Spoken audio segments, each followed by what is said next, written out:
objectives. Upon completion of this section, you will be able to explain how data is carried over a serial-based media and configure link layer protocols for serial links.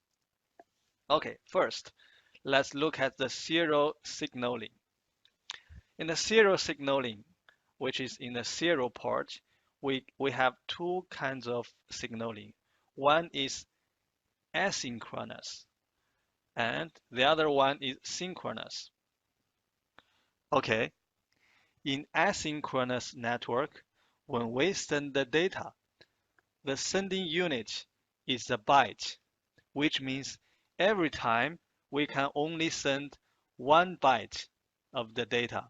And in this 1 byte, we must mark the start of this byte and the stop of this byte.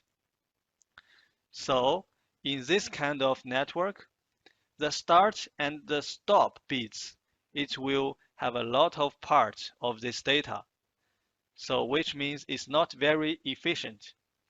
And in synchronous network, in this kind of network, we have two ends. One end is DCE, which means data circuit terminating equipment. The other side is DTE, which means data terminal equipment. And in this kind of network, we must have the clock synchronization between these two ends. And in this kind of network, we will send the data. The data unit will be the frame. So every time when we send a frame, this frame, it can be 100 bytes, also can be 1000 bytes. So how can we know the start and the end of this frame? We will use the flags to mark the start and the end of one frame. So we can see in this kind of network, it is more efficient than the asynchronous network. Okay. Okay, so the first protocol of today's lecture is HDLC protocol. So HDLC protocol, it supports asynchronous network and synchronous network. And this is a format, the data format of the HDLC protocol. In this format, we can see the start and the stop means the flag. So these two fields can tell us what is the start and what is the end of this frame. And in the frame, the address can tell us the link layer address of the frame. And control this field can tell us the type of the frame. We know the HDLC protocol, it has 3 types of frame. One is I, means information. Then is S, means supervisory. And one is U, means unnumbered. And in Huawei AR equipment, AR router, it only supports I, information frame. And then it's information. So information will be the data of this frame. And then is FCS, which can help us to ensure the integrity of this frame. Okay, so this is a basic configuration of HDLC. So first, we should enter the serial interface, and then link protocol HDLC. So we can specify the link protocol to HDLC. And then we can configure the IP address for this interface. By the way, on Huawei device, the default protocol of serial port is PPP. So if we want to specify it to HDLC, we must configure it. And for HDLC protocol, we can also assign the unnumbered address in HDLC. For example, sometimes we don't have enough addresses on the router, and we want to save the address resources of the router. So we can configure IP address unnumbered interface loopback 0, which means this interface S01/00, it will borrow the IP address of loopback interface. In this way, it can help us to save the IP address resources of the network. After the configuration, we can use display IP interface brief to check the configuration of HDLC. Okay, so from this information, we can know this interface 0100 IP address is 10.1.1.1, which is the same as the loopback 0 because this interface we borrowed the IP address of loopback 0. Okay, so that is a configuration and introduction of HDLC. Okay, now we are going to start the second protocol, PPP protocol application. And the PPP protocol means point-to-point protocol, which is the default protocol on the Huawei devices. And the PPP is not just one protocol, and it has multiple components in the PPP. First is the PPP encapsulation method, which can define the format to be used when supporting encapsulation of upper layer protocols, such as IP or IPX and so forth. And then is LCP, Link Control Protocol. This protocol defines the method of establishing, configuring, and testing the data link connection. The last one is Network Control Protocol. We call it NCP. The NCP defines a set of protocols for establishing a connection and negotiating parameters for different network layer protocols. So this is the PPP link establishment process. At the beginning, the PPP link is in dead state, and when the link is up, it will go to established state. In the established state, we will use the LCP protocol to negotiate the link layer parameters, such as magic number and authentication type and so forth. And then, when the negotiation is done, we will go to authentication stage. From its name, we can know in the authentication stage, we will do the authentication of the two sides. So both sides, they will authenticate each other. When the authentication is done, and if it's successful, it will go to network stage. And if it failed, it will go to terminate stage. Okay, so in the network stage, we will use the NCP protocol to negotiate the network layer protocol, the network layer parameters, such as IP addresses. Okay, and in the network stage, if we want to close this PPP link, we can go to the terminate state. And when this link is done, finally, we will go back to the dead state. Okay, so that is the process. And this is the PPP frame. So in this frame, we can know it's similar. It's similar to HDLC. It also has flags, the start flag and the end flag, and then the address and control and protocol and information. Okay, the packet types used in LCP negotiation. We know in the LCP, link control protocol, it can help us to negotiate the link layer parameters. Okay, so it will use these 4 types of packets to negotiate. First is configuring request, and then it's configuring ACK, and configure NAK, configure reject. Okay, let's look at what kind of parameters needs to be negotiated during the LCP process. The first is MRU, maximum receive unit, which means the total length of the information and the padding field for the PPP frame by default is 1500 bytes. Okay, this means what is the maximum maximum bytes that you can receive by the PPP. Second is authentication protocol. For the PPP, one benefit of PPP is the authentication. The two sides, they can authenticate each other to ensure the security.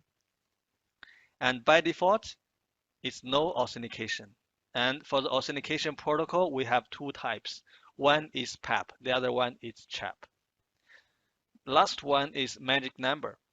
For the magic number, this is generated randomly, which can help us to do the loop detection. And by default, it is enabled. So one side, it will generate a magic number. And if he receives the same magic number as he generated, which means there is a loop in this link. Okay. So this is the negotiation process. Router A and router 2, they are using PPP to connect. And router A first, it will send configure request to router B. In this request, it contains some parameters like magic number and authentication type and so forth.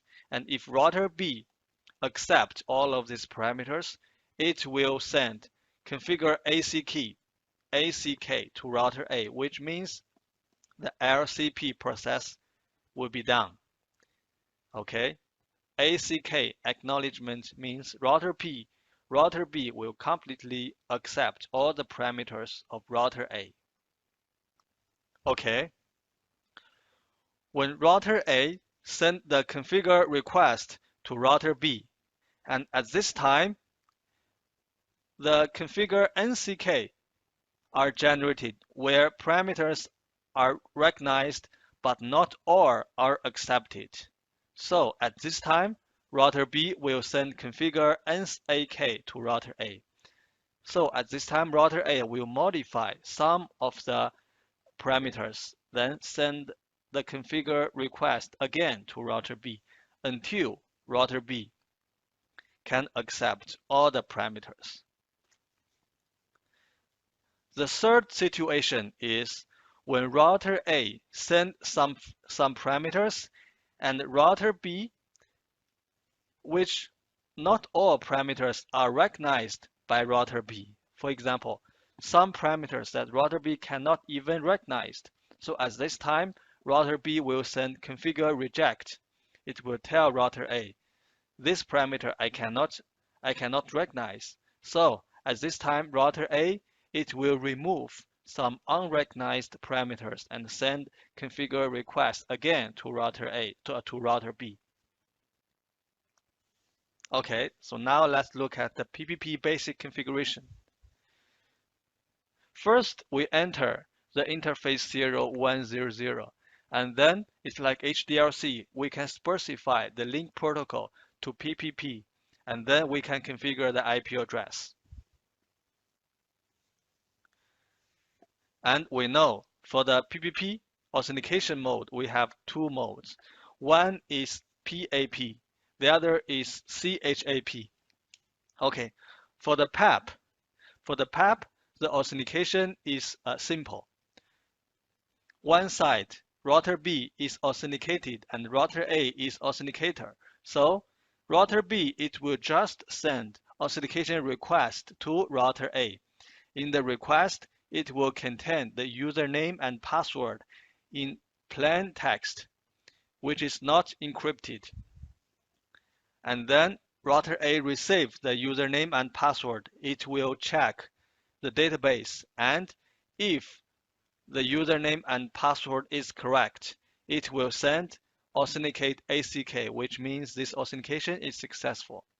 If the password is incorrect, it will send authenticate NAK. Okay. In a PAP, we know it's very simple, but it's not secured because we will send the username and password in plain text, which is not encrypted on this link. So anyone, if he capture the data on this link, it will see the username and password. It will steal the password of the router B. And the other mode is CHAP mode. In CHAP mode, it is more secured and it will use three-way handshake. First, router A, which is authenticator. Authenticator will send the challenge package to router B. And in this challenge package, it doesn't contain any password. It contains the sequence number, sequence number. And when router B receives the challenge package, it will use the number with its password and to do the MD5 calculation. So this MD5 calculation will be contained in this response package and then sent to the router A. When router A receives the response package, first it will use the password in its database and it will use the number to do the MD5 calculation. So now it will have two calculation results. And router A, it will compare these two results. If these two results are the same, it means the password sent from router B is correct. So it will send success to router B. If these two results are not the same, it means this password is incorrect. So it will send failure to router B. So in the CHAP mode, we can see during the link, the router B or router A, they will not send any plain text password. And all the password and the user, they are encrypted in the data. So CHAP is more secured than the PAP. Okay, next is the IPCP static address negotiation.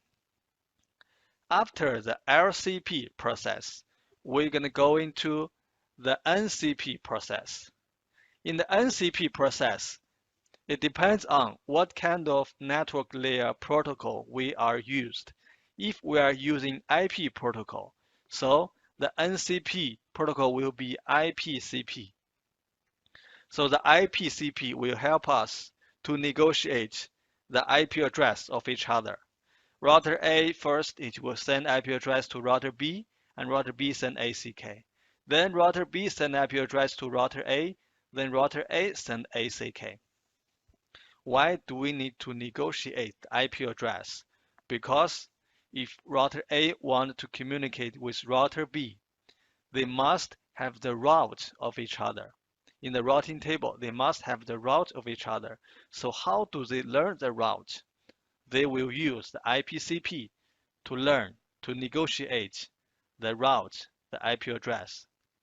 Okay, so in the routing table, on router A's routing table, we will see a route. The destination is 10.1.1.1, and which is learned from direct, the direct link.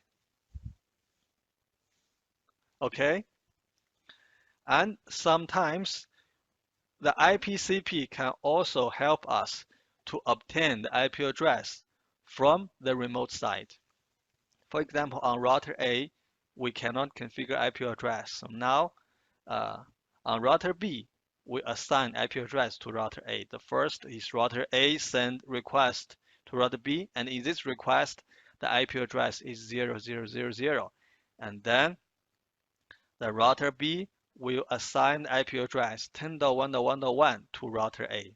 Now router A will have its own IP address, so it will send it to router B to inform the router B that my IP address is 10.1.1.1, and then router B acknowledge this, and router B continue to tell router A his IP address, and then router A acknowledge it.